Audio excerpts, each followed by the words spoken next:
Et donc là aussi, donc, quelque chose qui est irréversible et avec, par exemple... Alors le sujet de la conférence, en fait, en gros, c'est le développement et l'impact des lignes à grande vitesse sur le territoire. Ces enjeux sont de différentes natures, ils sont technologiques, on a des évolutions des performances, on fait l'amélioration progressive de la vitesse, mais sont aussi économiques. On a en fait aujourd'hui confronté à une problématique de financement en fait, de tous ces projets et plus globalement du système de la grande vitesse. Tous les projets sont intéressants, tous les projets, je dirais, sont chers à chacun des territoires qui les portent, mais tous ne sont pas réalisables, et en tout cas pas tous réalisables dans le même temps. Alors qu'est-ce qu'on met derrière le terme de mobilité? Pour nous, c'est le fait que les modes de vie contemporains sont structurés par les déplacements.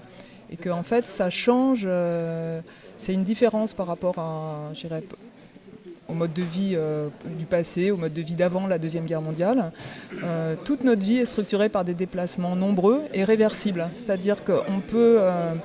on peut partir mais revenir, ce qui n'était pas le cas avant, et notre vie en fait est éclatée, dispersée spatialement.